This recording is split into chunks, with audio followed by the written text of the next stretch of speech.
2020 was a landmark year for IPOs on the Tel Aviv Stock Exchange, and so far 2021 is set to be even bigger. But along with the success comes concerns from regulators surrounding inflation, IPO bubbles and uneducated investments. To delve deeper into this all, I'm joined by Jonathan Miller, CEO of Motif Content. Jonathan, thank you so much for joining us. Now, there has been such a huge boom in investment in domestic companies listing on the Tel Aviv Stock Exchange instead of listing abroad. And this is a trend that we are seeing continue into 2021 so far. Why is this? Well, I think it's great, to be honest with you. I think in the past, a lot of Israeli companies that were seeking to raise capital really were flocking abroad. NASDAQ, New York, they were looking at listings there because there was a lot more access to capital, and there wasn't really the appetite for tech here. I think most of the investor appetite here has been in real estate funds and the like. It was also a little bit more difficult to list on TAS. And now that they've gone ahead and opened up, listings, they've gone with more of an American IPO model. I think it's really encouraging a lot more companies who are local to list locally. And I think there's also the investor appetite there as well, which is really comforting to see. We saw about 30 IPOs in 2020, another 10 so far this year approximately, and another 80 in the pipeline. So, I think it's really a great reflection of investor appetite. And to be honest with you, I'm glad that they're encouraging companies to list locally as well. Now, I know it does seem great, but there also is some concern surrounding this as well. And there seems to be red flags that are being raised coming from regulators. Why is that?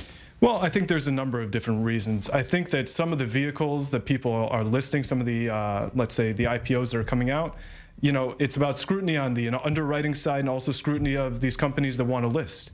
For instance, R&D partnerships is one, common thing. It's basically the idea of encapsulating the VC model in a public vehicle, so a publicly traded stock. Now, the issue is whether or not local investors have the maturity, have the knowledge to know how to invest in these. And not only that, if the management team actually can lead these things to success. But also on the underwriting side, there's some questions as well. There's a little bit of a conflict there. Underwriters obviously have an incentive to go ahead and help companies IPO. They rake in very generous fees for doing so. But on the other side, they may have a conflict because they're pumping these, they're marketing these IPOs. The end investor, the retail investor, the ordinary investor is the person who's going to be left holding the bag. And a lot of times, you see great results on IPO day only to go ahead and slip right below the IPO price. So, at that stage of the IPO, it's a lot of retail investors who are left holding the bag.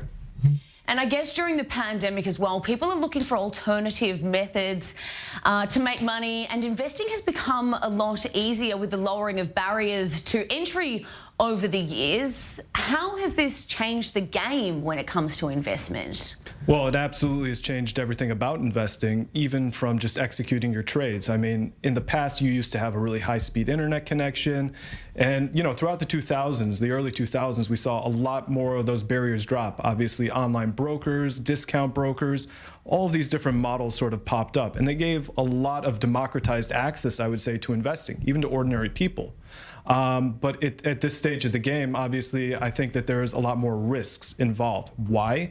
Because a lot of investors just don't have that knowledge. A lot of people aren't being taught the basics of what it means to invest, what it means to trade. Financial literacy is not very high. And a lot of people are getting their feet wet in this market right now without a lot of knowledge, without a lot of background, without a lot of discipline. They're seeing, oh, this person made X, this person made Y. I want a little bit of that too. I don't want to miss out on this.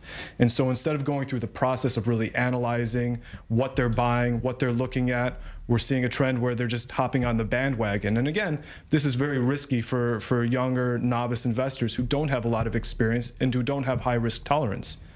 Absolutely. We have seen a fair bit of that last week with the Reddit forum. That was Absolutely. Jonathan Miller, CEO and founder at Motif Content. Thank you so much for your time. Thank you, Sarah.